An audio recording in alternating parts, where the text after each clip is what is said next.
So, City of Columbus, you say? Well, I have some personal experience with the City of Columbus, actually. So, some of the work that I do on my channel for the Dark Underbelly is public records requests. So, I go to a lot of police departments and try to squeeze public records out from their claws.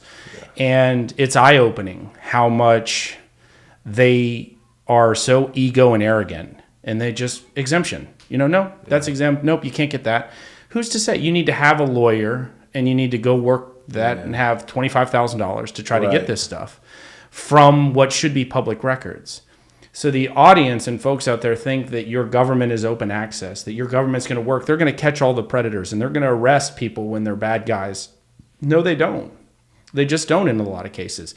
That's their realm to decide who's bad and who's not. Yep. That's their realm to decide, in this case, public records and what we're going to release and what we put. So City of Columbus, in January of this year, I requested body camera footage from a social worker who had abused a 12 or 13-year-old boy. Her name was Payton Shires. I'd requested this in January. They had charged me a fee. They took a long time to get me just the actual report, 2 months. And then just the other day, I get the body camera of this predator who had shown up to the house of the boy's mother that she was abusing with a gun to kill the mom and herself.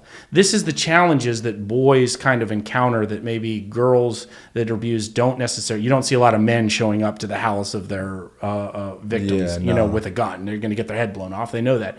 Payton getting her head blown off. She was going there to kill the mom because she was feeling like it was the mom's fault. Because, the boys will never say anything about this. It's the mom that's putting me in this bind. It's the mom pressuring her son because boys keep secrets. Boys keep this quiet. Yeah. So she was going to kill him. So I had wanted that body camera footage. And she has since been sentenced to 4 years. This is in Columbus. Just the other day, they send me the body camera. Okay. I pull up the file. Nice. That's nice of them. 10 months later, I had paid $100 for it. 10 months later, they send it to me. Thank God. Thank you, City of Columbus. Yeah. So I pull it up to see, I'm getting ready to see all these camera footage of this woman being grabbed and prevented from killing the mom of the victim and herself, further traumatizing the kid. I'm ready to see him in action and work. I pull it up. No.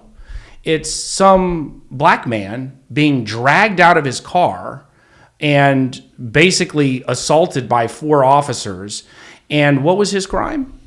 They were checking his window tint, and he wasn't being cooperative. So the dichotomy of they sent me the wrong records.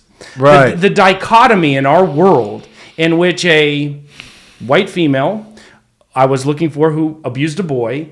I was looking for that body camera of her being treated like a predator.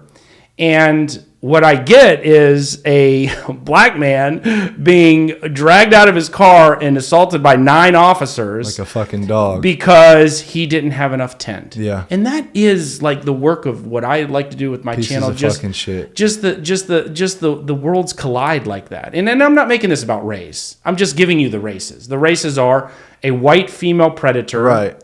Probably a Karen-like woman who calls the cops on everyone but is abusing a boy. Black man had too much tint, and they actually had the measuring. They didn't even know if it was too much tint. Beating the shit out of them. That was the records I got. Yeah. So as I'm looking for the woman being, and so anyway, thank you, City of Columbus. You owe me a refund, and I want those records.